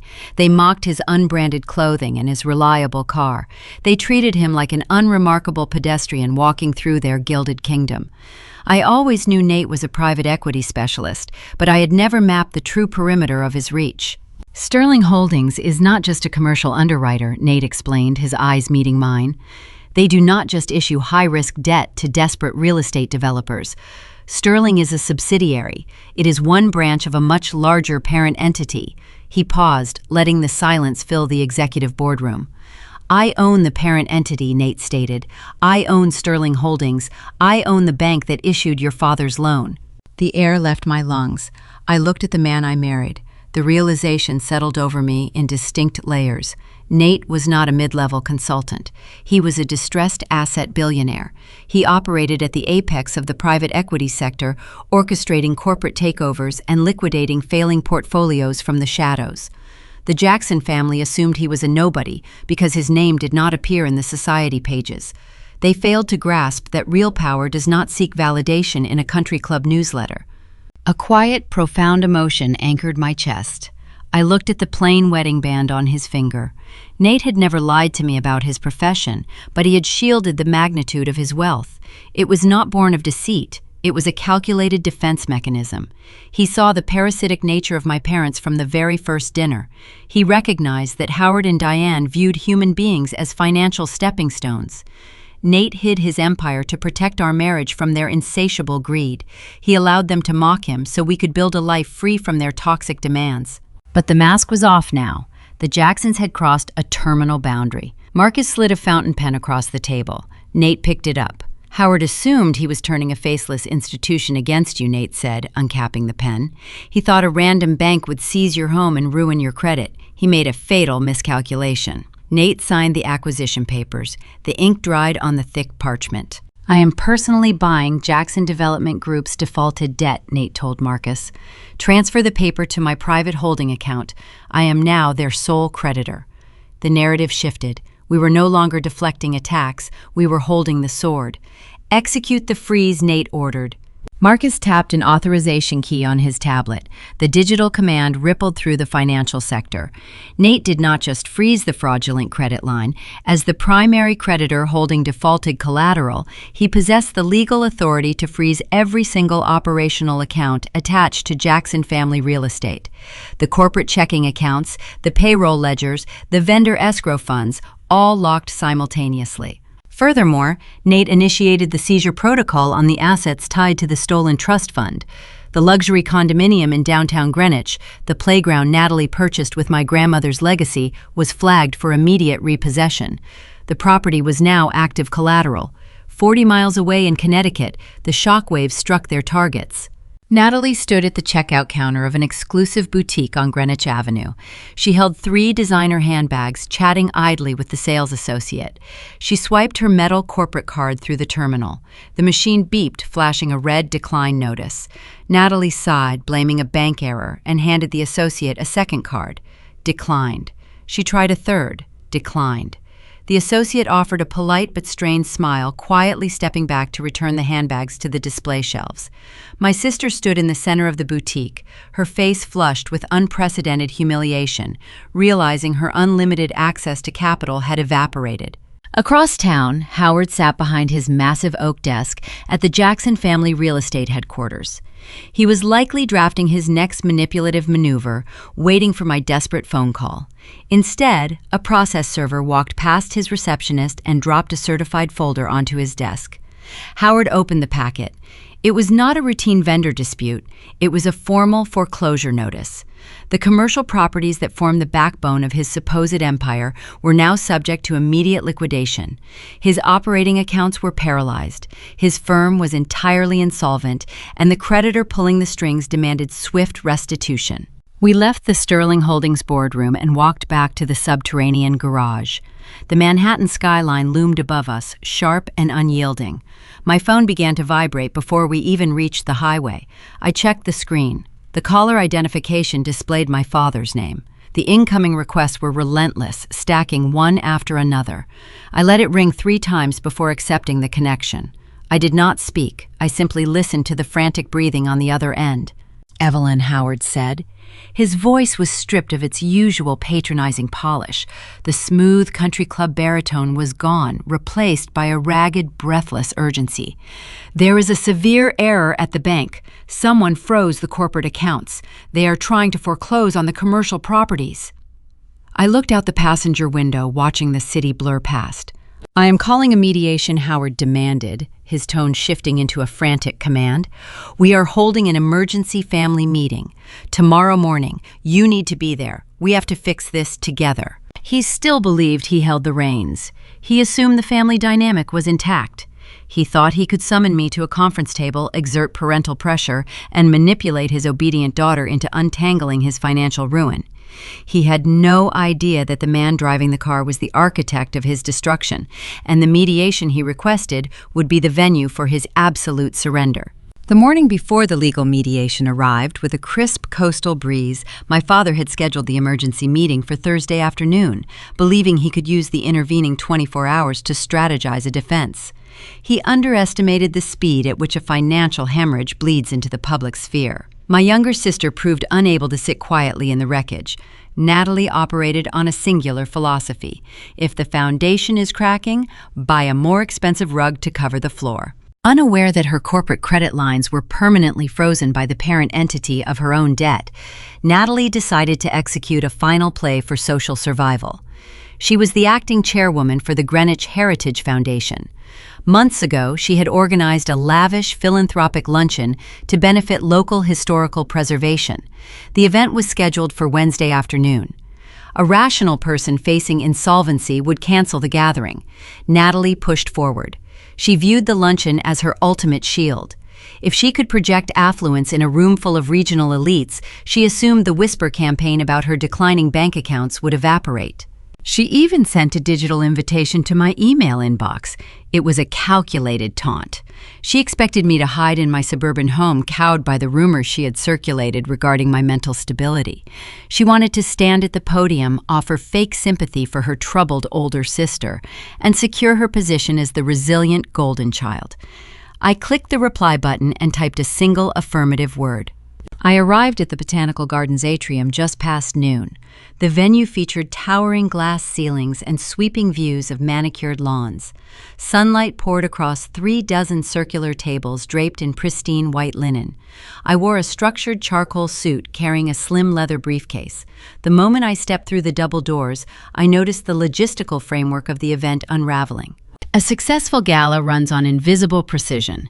This room was a portrait of visible chaos. The string trio in the corner had stopped playing their instruments. The lead cellist was packing his bow into a velvet case. Near the entrance, a floral designer from a premium local boutique was actively pulling stems of white hydrangeas out of the crystal centerpieces. The catering staff stood in a rigid line against the far wall, their arms folded, refusing to carry the silver trays of hors d'oeuvres circulating among the guests. The vendors had attempted to process their final balance payments before the first course. Every single digital terminal returned a hard decline. I walked quietly along the perimeter of the atrium. The attendees were restless. Women in tailored dresses and men in crisp blazers exchanged bewildered glances. The Greenwich elite tolerate many character flaws, but they possess zero patience for bad hospitality. Natalie stood near the central podium. She wore a striking crimson dress, clutching a microphone. Her face was flushed, her posture rigid with mounting panic. She signaled frantically to the event coordinator, who simply shook his head and gestured toward the angry caterer holding a tablet. My sister scanned the crowd, searching for an exit or a scapegoat. Her eyes locked onto my charcoal suit. People break along their manufactured seams. When Natalie realized she could not charm the vendors into working for free, her refined facade shattered. She reverted to the only defense mechanism she knew: theatrical victimhood. Evelyn Natalie called out. Her voice echoed through the amplification system, cutting through the murmurs of the crowd. The socialites turned their heads, their attention pivoting toward me. Natalie dropped her clipboard on the stage and covered her mouth, producing a sudden, echoing sob. She stepped down from the podium and walked toward the center of the room, ensuring every guest had a clear line of sight. "How could you do this?" Natalie cried, letting a tear slide down her cheek. She pointed a trembling finger in my direction. "I tried to help you. I tried to protect you when your mind started unraveling. And this is how you repay our family? You used your accounting passwords to sabotage this charity. You locked our banking portals out of sheer jealousy." The guests gasped. The whisper campaign she had planted days ago bore fruit. The attendees looked at me with a mixture of pity and revulsion, believing they were witnessing a disturbed woman ruining a philanthropic endeavor out of spite. Natalie stood in the center of the atrium, weeping beautifully, playing the martyred sister to perfection. She expected me to yell. She expected me to defend my sanity. She wanted a screaming match because chaos blurs the line between truth and fiction. I did not raise my voice. I did not offer a single word of defense. I walked past my sobbing sister, ignoring her entirely, and approached the head table. The president of the Greenwich Heritage Foundation sat at the center chair. She was a formidable woman in her 60s who managed millions in regional endowments. She did not tolerate scandal. I unlatched my leather briefcase. I pulled out a thick manila folder and placed it flat on the white linen directly in front of the board president. "I am not here to disrupt your afternoon," I stated, keeping my tone objective and clinical. "I am here to fulfill a fiduciary duty. As a licensed compliance officer, I am obligated to inform you that your acting chairwoman is funding this event with stolen capital." The president frowned, adjusting her reading glasses. "What are you talking about?" I opened the folder. I laid out the certified surrogate court records. 3 years ago, my sister purchased a luxury condominium downtown, I explained, tapping the property deed. The down payment did not come from her interior design firm. It was wire transferred from a trust fund belonging to my late grandmother. The trust was liquidated using a forged medical emergency declaration. Natalie stopped crying. The artificial sobs died in her throat. She took a step toward the table, her face draining of all color. I slid the next stack of paper across the linen. It was the digital IP trace provided by Sterling Holdings. 2 days ago, Natalie executed a multi-million-dollar commercial bridge loan, I continued. My voice steady and unyielding. She forged my digital signature to guarantee the debt. The cybersecurity logs confirm the signature originated from her residential network address. The bank flagged the transaction as a felony forgery and initiated a total freeze on all associated accounts. That is why your vendors are packing their equipment. There is no bank error. There is only a federal fraud investigation. The charity president picked up the documents. She read the notarized seals, the sworn affidavits, and the banking certifications. She passed the pages down the table to the other board members. The raw data absorbed the oxygen in the room. Natalie stood frozen on the imported carpet. The theatrical tears dried on her skin. She opened her mouth to speak, to spin another lie, but the words failed to materialize. Paper defeats performance. She could not cry her way out of a certified bank ledger. The charity president stood up. She did not look at me. She turned her cold, furious gaze toward my sister. "You used our foundation to launder your reputation," the president said, her voice dripping with absolute disdain. "You brought a criminal investigation into this room. Do not ever contact this board again." The president picked up her purse and walked toward the exit. The rest of the board followed in silent unison.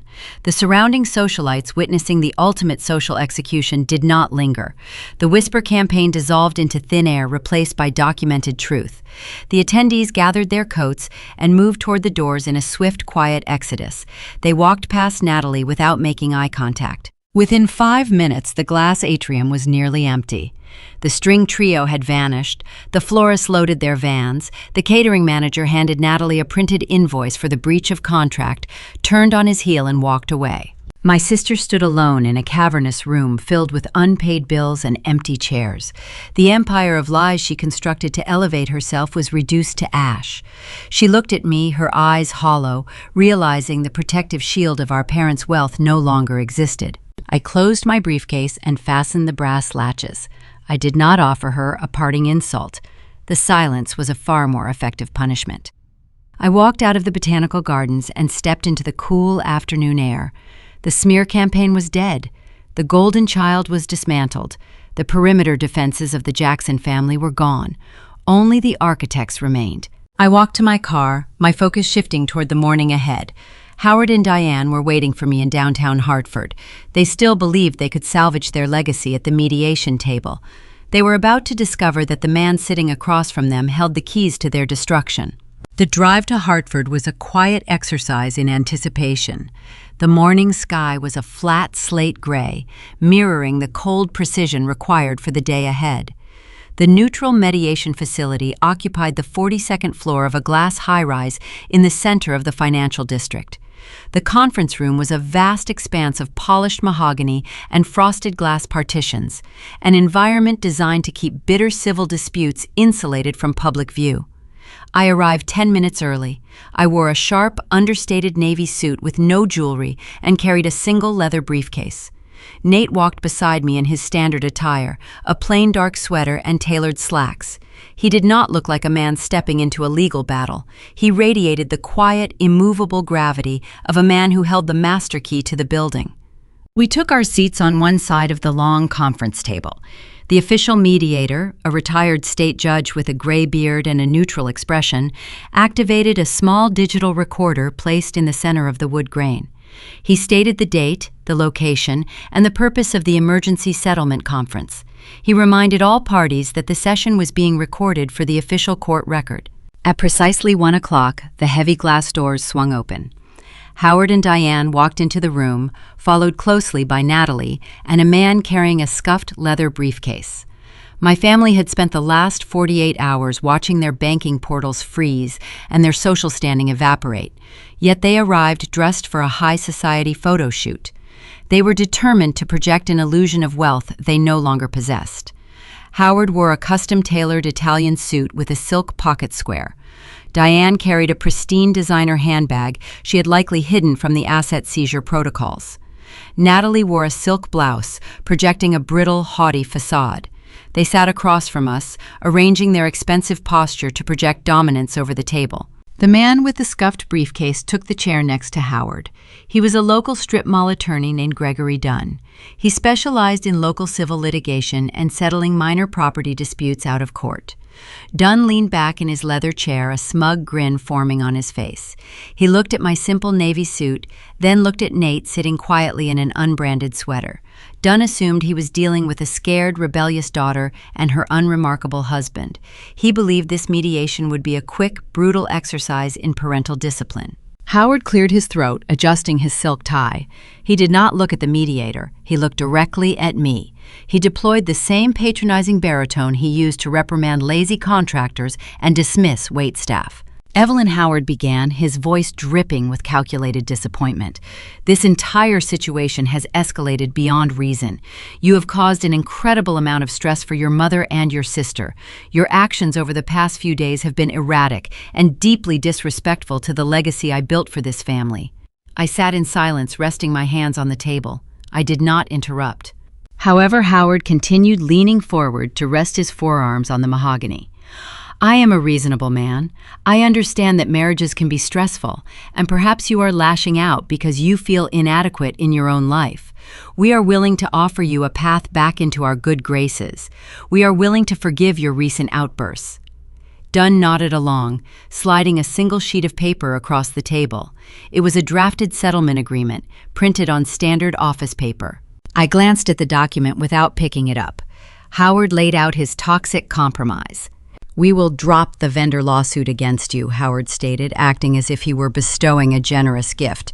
"We will pretend this ugly chapter never happened. In exchange, you will assume formal responsibility for half of the $2.5 million commercial bridge loan.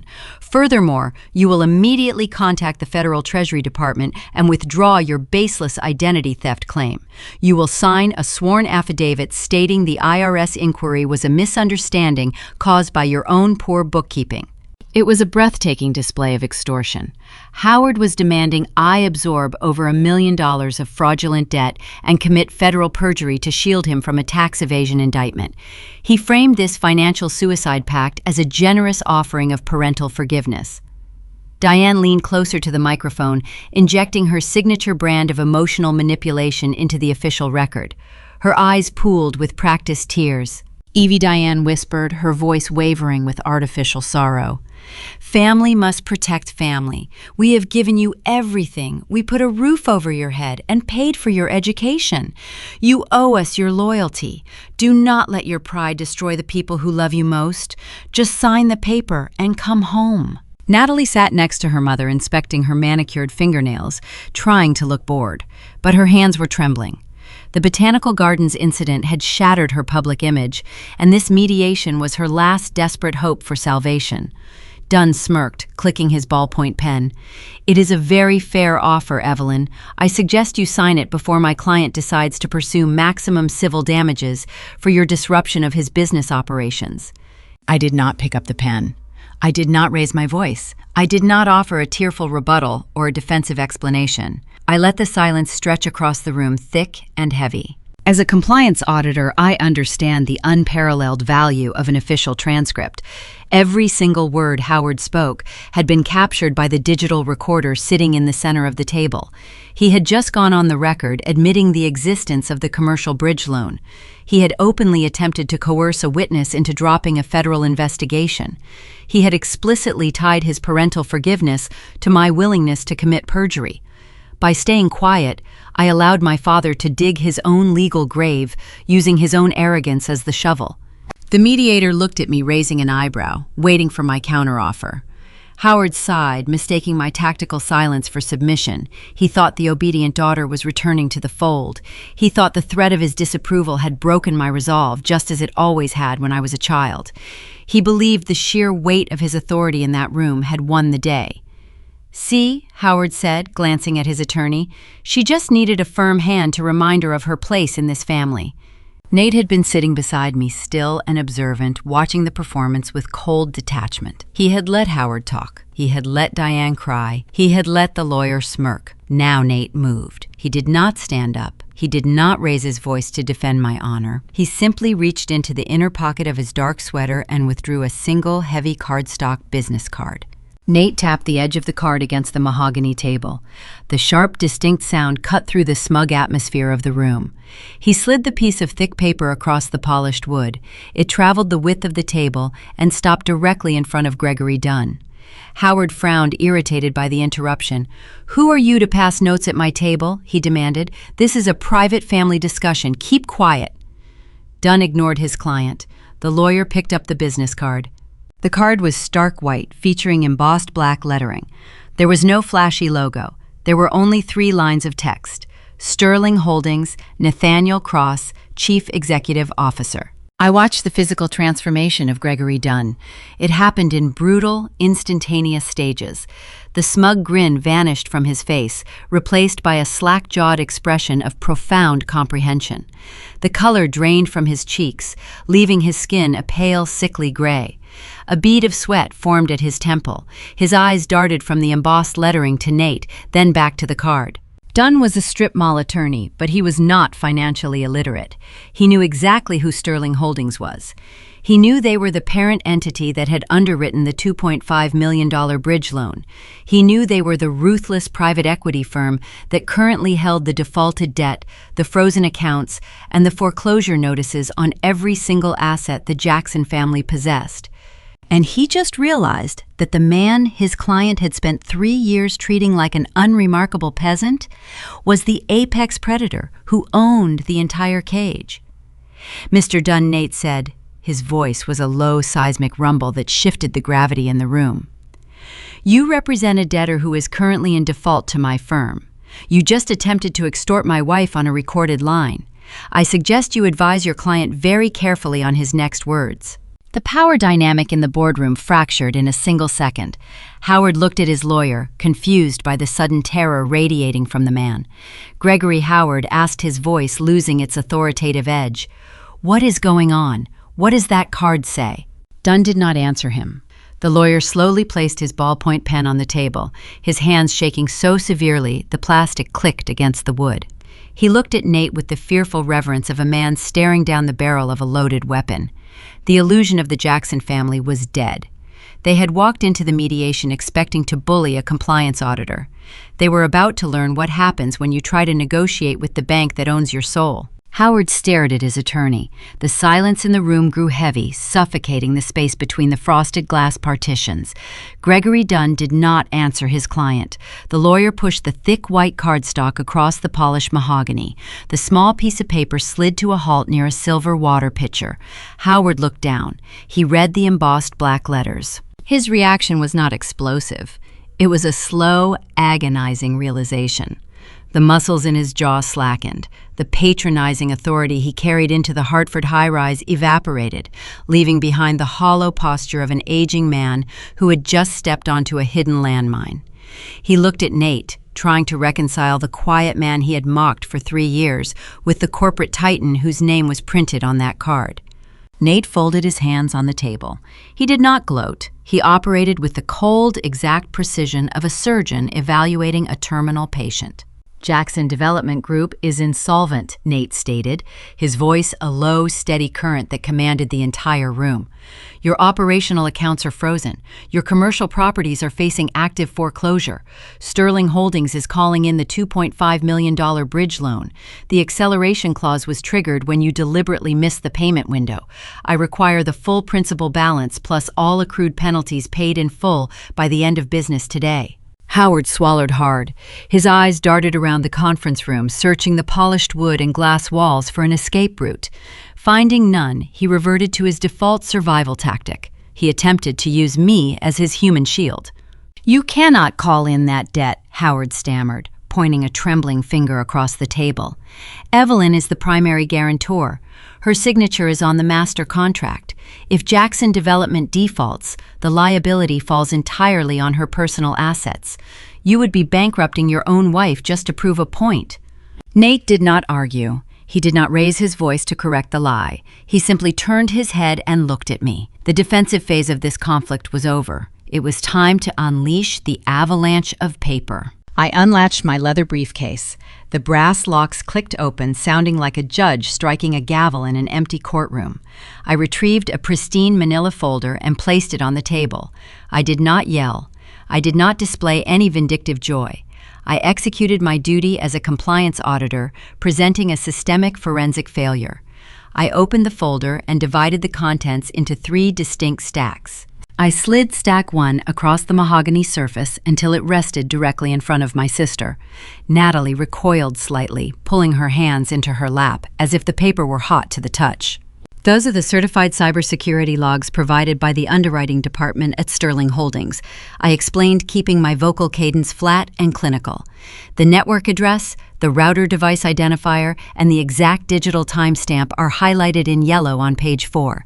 The digital signature, guaranteeing that multi-million-dollar debt was not executed from my home. It originated from a luxury condominium in downtown Greenwich. Natalie stopped breathing. Her eyes widened, scanning the rows of raw data printed on the page. You forged my signature to secure a commercial loan, I continued, ensuring every word was captured by the digital recorder sitting in the center of the table.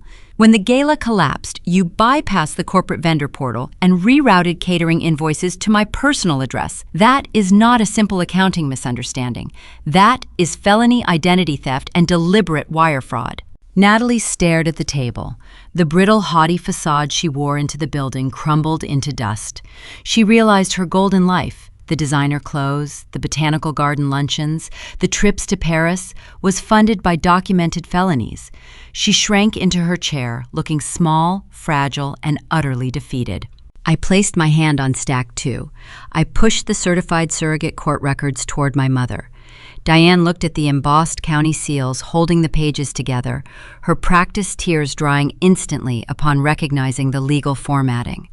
3 years ago, I stated, directing my gaze to the woman who struck me, "You filed a durable power of attorney claiming my grandmother suffered a severe medical hardship. You used that falsified sworn document to bypass the restrictions and liquidate her untouchable generational trust." Diane opened her mouth, but no sound emerged. The theatrical sorrow she used to manipulate her social circle vanished, replaced by a rigid, breathless panic. The wire transfer receipts attached to that court filing matched the exact down payment for the Greenwich condominium I noted, mapping the money trail for the official record. You robbed a deceased woman to buy your younger daughter a playground. You conspired with a licensed notary to validate a forged legal instrument. The penalty for defrauding an estate carries mandatory prison time. Diane began to hyperventilate. It was not a performance designed to garner sympathy. It was genuine biological terror. Her chest heaved rapidly, her manicured hands gripped the edge of the mahogany table so tightly, her knuckles turned a stark white. The illusion of the untouchable Greenwich matriarch shattered, revealing a frightened embezzler realizing the walls had finally closed in on her. I reached for stack 3. I slid the thickest pile of documents directly toward my father. Howard stared at the stark alphanumeric header of the Internal Revenue Service notice resting on top of the pile. "The federal government is currently auditing my Social Security number," I told him, watching the remaining color drain from his face until his skin matched the gray sky outside the windows. "They identified 3 years of unreported phantom income. You listed me as a highly paid executive consultant, shifting your corporate tax liabilities onto my identity while funneling the actual cash into offshore shadow accounts." Howard gripped the padded leather arms of his chair. His breathing grew shallow and ragged. "You assumed the federal audit would destroy me," I continued, my voice steady and unyielding. "You thought I would absorb the punishment to protect the family name, but an IRS inquiry grants Treasury agents federal subpoena power. 2 days ago, I submitted a sworn affidavit of identity theft, along with the digital forgery logs and the surrogate court records. The federal authorities are not investigating me. They are investigating Jackson Family Real Estate." The silence that followed was profound and heavy. The sheer volume of documented criminality absorbed all the oxygen in the room. There was no room left for manipulation, no space for guilt trips or performative anger. The math was undeniable. The retired state judge, acting as the official mediator, reached forward and pressed the stop button on the digital recorder. The small red light blinked off. He looked at Howard with an expression of stark professional duty. "Mr. Jackson," the mediator said, his tone grim and formal, "as an officer of the court, I am bound by mandatory reporting laws. Clear and compelling evidence of active federal tax evasion, wire fraud, and estate embezzlement has been formally presented during this session. I am legally obligated to terminate this civil mediation and forward these transcripts and documents to the proper investigative authorities." Gregory Dunn moved with sudden, frantic energy. The strip mall attorney snapped his scuffed briefcase shut. He shoved his legal pads and expensive pens into the leather satchel, his hands shaking visibly. He wanted nothing to do with the fallout. Howard looked at his lawyer, his eyes wide with a desperate, searching panic. "Gregory, you need to fix this. You need to file an injunction. Stop them from leaving with those papers." Dunn zipped his briefcase and stood up, pushing his chair away from the table so fast it tipped backward and hit the frosted glass partition. "My retainer covers local civil disputes and standard property negotiations," Dunn said, his voice tight with fear. "I do not represent clients facing federal criminal indictments. I cannot advise you on wire fraud or tax evasion. Effective immediately, I am withdrawing as your legal counsel. I strongly suggest you retain a specialized criminal defense attorney before the end of the day." Dunn did not wait for a response or a dismissal. He turned on his heel and walked quickly out of the conference room, the heavy glass doors swinging shut behind him, sealing the Jacksons inside their own ruin. Howard sat frozen, abandoned by his lawyer, facing the architect of his financial destruction and the daughter he thought he could control forever. Diane was sobbing, taking short, jagged breaths, unable to look at the paperwork detailing her theft. Natalie sat in catatonic silence, staring at the mahogany wood grain as if it held the answers to a life she no longer understood. They were entirely defenseless. The protective perimeter of their wealth, their social standing, and their corporate intimidation had been stripped away by sworn, certified paper. I stood up, buttoning my navy suit jacket. I picked up my empty briefcase. I did not feel pity. I did not feel a sudden rush of sadness for the family I was leaving behind. I felt the crisp, clean resolution of a perfectly balanced ledger. The toxic anomaly had been excised from my life. I looked across the table, my eyes locking onto my mother. She flinched, bracing herself. She expected me to scream. She expected me to hurl insults and demand an apology for a lifetime of neglect. She expected the messy, emotional drama she thrived on. Instead, I delivered the final audit. "You hit me in front of 600 people to keep me quiet," I said, my voice echoing in the silent boardroom. "You should have hit me harder." I turned away from the table. Nate walked a steady pace beside me. We opened the doors and stepped out into the hallway, leaving the Jackson family sitting alone in the ruins of their own making. I stepped into the hallway, the cool air brushing against my face, but Nate did not follow me. He paused at the threshold, his hand resting on the brass handle of the heavy glass door. The retired judge acting as the mediator had already gathered his recording equipment and exited through a side corridor, adhering to his mandatory reporting duties. The soundproof room was now a sealed vault. Howard, Diane, and Natalie remained seated, stripped of their legal counsel and isolated from the world they once commanded. Nate turned around and walked back to the mahogany surface. I stopped in the doorway, watching the architect of their downfall deliver the final terms. Nate opened the slim leather portfolio he carried. He withdrew a thick stack of binding legal contracts, secured with heavy blue staples, and dropped them onto the table. The dull thud resonated like a coffin lid snapping shut. He did not sit down. He stood tall, casting a long shadow across the polished wood. "You are currently facing an extensive federal audit." Nate stated, his tone devoid of any negotiation. "The Treasury agents will dismantle your shadow payroll. However, Sterling Holdings holds the primary civil claim against every single asset you possess. We hold the defaulted commercial debt. We hold the fraudulent property deeds. You have one choice to make before I walk out of this building and submit the forgery files directly to the Federal Bureau of Investigation." Nate outlined the settlement. The terms were brutal, precise, and entirely non-negotiable. Howard was required to sign over 100% equity of Jackson Family Real Estate to Sterling Holdings. The firm Howard had spent 3 decades leveraging would be absorbed and liquidated to satisfy the commercial default. Diane was ordered to surrender the deed and the physical keys to the Greenwich estate. The sprawling property would be sold at auction to reimburse the stolen capital from my grandmother's generational trust. Finally, Natalie must execute a quitclaim deed transferring her luxury condominium back to the bank to mitigate the damages from her identity theft. Howard stared at the contracts. He had spent his entire life charming local developers and flashing a practiced smile to hide his lack of substance. He built his identity on the illusion of control. Losing the firm meant losing his name. He tried to bargain, relying on old habits that no longer carried any weight. "Nathaniel," Howard pleaded, his voice cracking under the strain. "We can structure a joint venture. I can offer you a majority stake, 60%. You keep the brand intact, and I will stay on as an advisory director. I built this company from nothing. It is my legacy. You cannot just erase 30 years of history with a single stroke of a pen. Give me a chance to earn my way out of this deficit." I stepped back into the conference room. The air felt charged thick with the scent of expensive cologne and sheer panic. I looked at the man who had ordered me to clean up his messes for a decade, the man who tried to frame me for a staged burglary just 24 hours prior. "Your legacy is a ledger of theft," I said, cutting off his desperate negotiation. "You did not build an empire. You built a Ponzi scheme financed by my Social Security number and your mother-in-law's savings. You are not an executive anymore. You are a debtor holding a forged check. Sign the paper." Howard looked at me, searching for a trace of the obedient daughter he raised. He found a stone wall. He reached for the silver fountain pen resting near the contracts. This was the defining moment.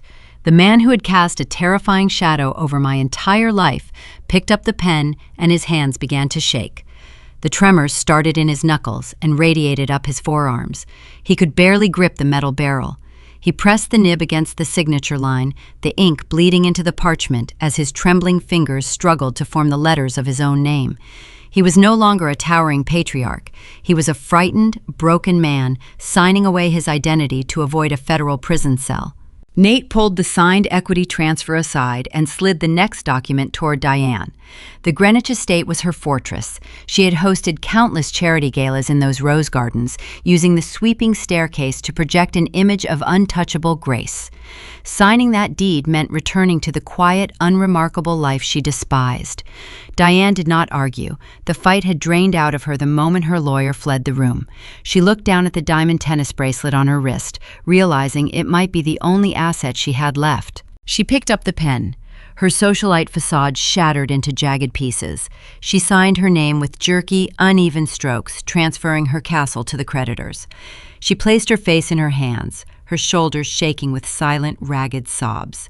The illusion of the Greenwich matriarch dissolved into the quiet weeping of a cornered embezzler. The final contract slid in front of Natalie. My younger sister stared at the quitclaim deed. The custom Italian marble counters, the downtown location she used to signal her arrival into high society, all of it was gone. She picked up the pen. A single tear rolled down her cheek, landing on the paper and smudging the blue ink. She signed the document weeping in total silence. She realized her entire existence had been funded by stolen money, and she was now faced with the terrifying prospect of surviving on her own merit. Nate pressed the button on his phone. A moment later, a quiet professional entered the boardroom. It was a licensed corporate notary contracted by Sterling Holdings. The man did not speak. He verified their state identification cards, checked the signatures against the licenses, and pressed his official seal onto each page. The crisp sound of the embosser locking into place signaled the end of the Jackson dynasty. The notary gathered the documents, placed them into a secure briefcase, and exited the room with clinical efficiency. They were stripped of their wealth, they were stripped of their status, and most importantly, they were stripped of their control over me.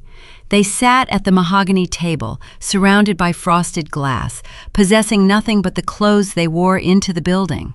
Nate picked up his empty leather portfolio. I adjusted the strap of my briefcase. We did not offer parting words. We did not offer false sympathy. We turned our backs, walked through the heavy doors, and left them sitting in the ruins of their own making. We walked down the long corridor toward the elevator bank. The silence of the hallway felt expansive, a stark contrast to the suffocating tension inside the mediation room. Nate pressed the call button, and we waited as the digital numbers counted down the floors. I looked at my reflection in the polished steel doors. The bruise on my cheek was fading, shifting into a dull yellow outline. The split on my lip had closed. I felt the profound, heavy relief of a removed tumor. The elevator arrived with a soft chime. We stepped inside and began the descent to the ground floor. The transaction was complete, but the consequences of their actions were far from over. Securing the civil assets only satisfied the commercial debt.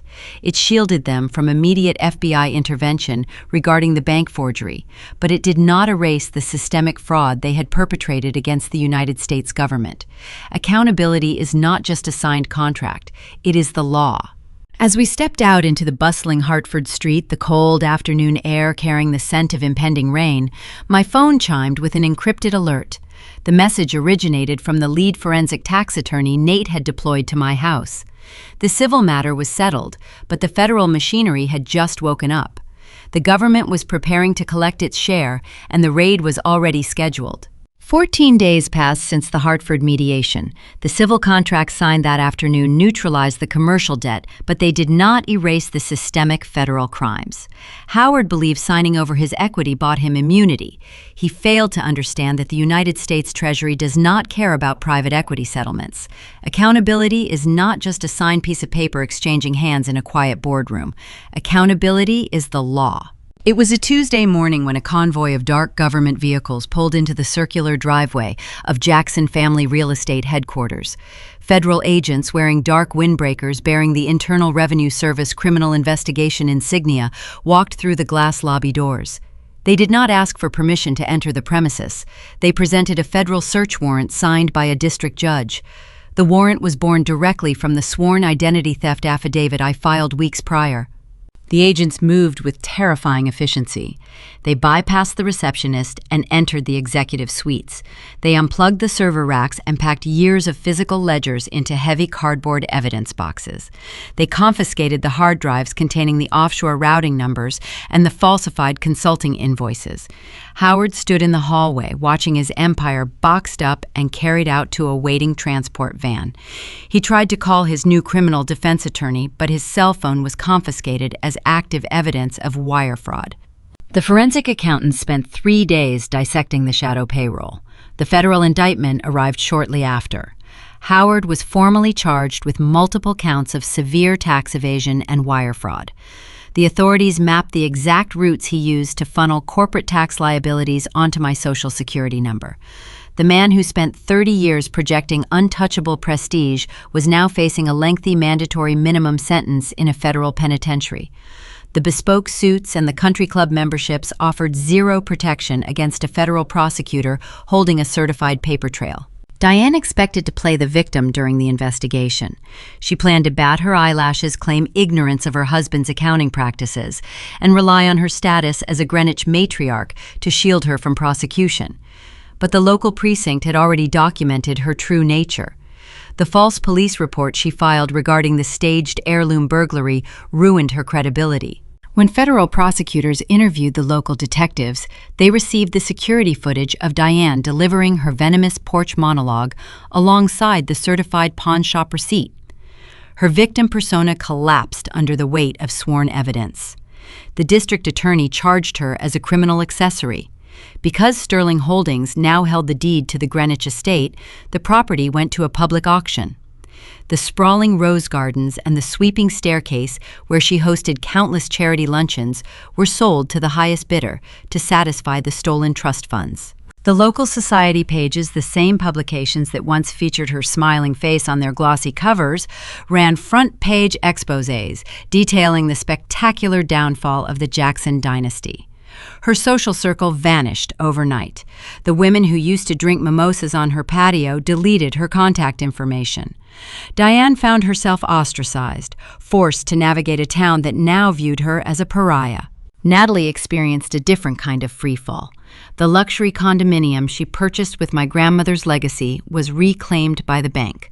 Her corporate credit lines were dead. The golden child who had spent her entire adult life treating the family business as an unlimited cash dispenser was suddenly forced to survive on her own merit. She moved into a small, outdated apartment on the edge of town, a stark contrast to the Italian marble counters she once flaunted. She filed for supervised bankruptcy. A court-appointed trustee now monitored every dollar she spent, scrutinizing her grocery receipts and utility bills. She applied for a minimum wage retail job, forced to fold clothes in a strip mall just to make rent. The girl who once stood at a botanical garden podium trying to destroy my reputation was now learning the harsh reality of earning an honest paycheck. There were no more trips to Paris. There were no more designer gowns charged to a corporate ledger. I watched the news coverage from the quiet sanctuary of my suburban living room. The local anchors detailed the indictments and the estate auction. I sat on my sofa with a cup of hot tea. Nate sat beside me reading a historical biography, offering his steady, unassuming presence. I did not feel a sudden rush of vindictive joy. I did not pop a bottle of champagne or dance in the kitchen. Revenge is a chaotic, messy emotion that binds you to the people who hurt you. What I felt was the profound, heavy relief of a removed tumor. The constant, suffocating pressure I carried for 32 years was gone. The anxiety of balancing their books, the fear of their public humiliation, the endless demands for unearned gratitude, all of it evaporated. The silence in my home was no longer a defensive posture. It was peace. The final step of the audit required securing the perimeter. I drove to my local bank branch the following morning. The air was crisp, signaling the arrival of a new season. I walked into the lobby and sat down across from David, the branch manager, who had helped me trace the forged signature weeks ago.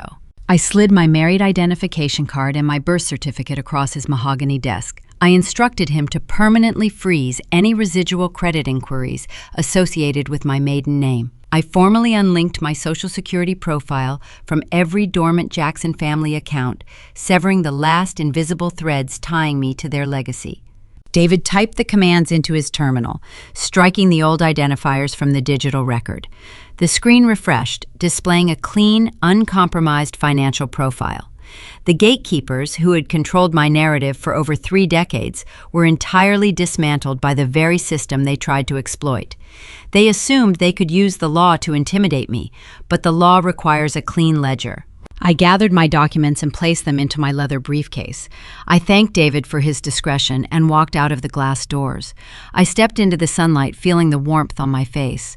I was no longer the obedient auditor living in the shadows of a toxic empire.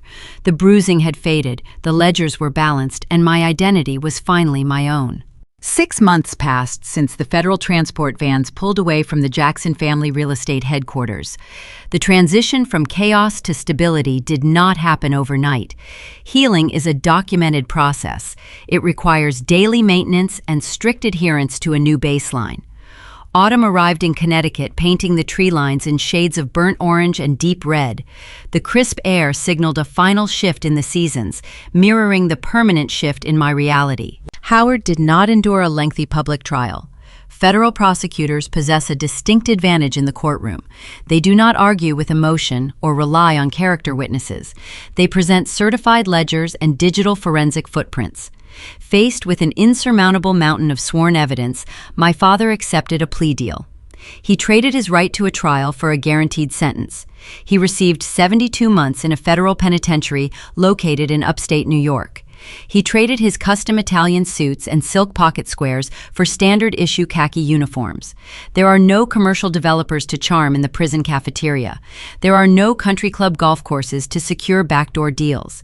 He operates on a rigid schedule dictated by wardens stripped of his authority and reduced to a federal inmate number. Diane experienced a different form of incarceration. The Greenwich Elite excommunicate scandal with surgical efficiency. She moved into a small, subsidized one-bedroom apartment on the industrial outskirts of Bridgeport. The women, who used to drink expensive wine on her manicured patio, deleted her contact information the day the estate went to auction. When she attempts to walk through her old neighborhoods, former acquaintances cross the street to avoid making eye contact. She no longer hosts charity luncheons or dictates the price of floral centerpieces. Her days are spent in a quiet, echoing unit, isolated from the high society she sacrificed her own family to impress. The silence of her new life is a mirror reflecting her hollow priorities. Natalie faced the harshest learning curve. The bankruptcy court liquidated her remaining assets. The luxury vehicles and designer wardrobes were seized to satisfy her outstanding corporate debts. She secured employment at a mid-tier retail store in a suburban shopping mall. She wears a plastic name tag and a uniform polo shirt. She spends 40 hours a week standing on hard tile floors, folding denim jeans and scanning barcodes for customers who treat her with the same dismissive arrogance she once aimed at the world. For the first time in her 30 years of life, my sister is learning the exact physical toll required to earn a legitimate paycheck. She is learning how to survive without a stolen trust fund cushioning her fall. I do not check on them. I do not send financial assistance to cover their rent. I do not drive past the retail store to watch Natalie fold clothes, and I do not attend visitor hours at the federal penitentiary to gloat over my father. Gloating requires an emotional investment I no longer possess. Boundaries only function when they are enforced with rigid discipline. I excised the toxic anomaly from my life and I sealed the borders. My focus shifted entirely to building my own future. My independent compliance firm experienced a period of exponential growth. The emergency virtual meeting with Vanguard Logistics served as a powerful catalyst. After I successfully audited their new subsidiaries, their board of directors recommended my services to their entire global supply chain network. Furthermore, the discreet referral from Sterling Holdings cemented my reputation within the private equity sector. Corporate entities require auditors who cannot be intimidated or manipulated. My firm doubled in size. I leased a commercial office space overlooking the Long Island Sound. I hired a team of dedicated forensic accountants and cybersecurity specialists. We secure corporate infrastructures and verify international shipping manifests. I built a thriving enterprise founded on transparency, accountability, and verified data. The contrast between my past and my present crystallized on a Friday evening in late November. The sun dipped below the horizon, casting a warm amber glow through the windows of our home. We were hosting a dinner party. The environment stood in direct opposition to the disastrous anniversary gala 6 months prior. There were no 600 guests. There were no reporters or high society photographers. There were no $300 white orchid centerpieces mandated by a frantic matriarch. The dining room featured a solid oak table set for 8 people. The guests were genuine friends, colleagues, who knew our true narrative and respected our privacy. We served a simple roast chicken with root vegetables. We poured a modest red wine. The conversation flowed easily, filled with authentic laughter and shared histories. There was no posturing. There was no desperate need to project an illusion of wealth. I sat at the head of the table. I looked across the candlelight toward the opposite end. Nate sat there wearing a faded blue sweater, listening intently to a story being told by our neighbor. He caught my eye and offered a slow, quiet smile. He was the man my family called a nobody. He was the mid-level consultant they deemed unworthy of renting a tuxedo. Yet he was the architect who handed me the exact legal instruments required to orchestrate a flawless takedown of a corrupt dynasty. He never raised his voice. He never threw a punch. He simply placed a single business card on a mahogany table and shattered an empire. We did not need a sprawling estate or a ballroom to validate our worth. We had built a sanctuary. I took a sip of my wine, the complex flavors grounding me in the present moment. I survived a lifetime of emotional extortion, financial manipulation, and psychological warfare. I emerged with my identity intact and my future secured. If you are listening to this right now and you recognize the architecture of your own family in my story, I need you to hear this truth. You are not obligated to set yourself on fire to keep toxic relatives warm. Family is not defined by shared genetics if those genetics are used as a weapon to bleed you dry. The people who demand your endless gratitude while secretly picking your pockets do not love you. They love the resources you provide. Revenge is a chaotic, messy emotion. It is a wildfire that risks burning down your own house just to scorch your enemies. Accountability is different. Accountability is an audit. It is a permanent record. It is the cold, hard light of day exposing the rot hidden behind the drywall. Stop shrinking your own potential to fit into a narrative someone else wrote for you. Do not let them convince you that your worth is tied to your obedience. If they treat you like a secondary citizen while spending your capital, it is time to revoke their access. Check your paperwork. Pull your credit reports. Verify the signatures on the documents they ask you to sign. Demand transparency in every transaction. Do not accept their emotional performances as a substitute for sworn evidence. When they cry, when they yell, when they threaten to ruin your reputation, remember that chaos is the only defense mechanism a fraud possesses. Stay quiet. Build your dossier. Gather the certified ledgers, the digital footprints, and the bank statements. Let them stage their theatrical tantrums. Let them play the victim for the audience.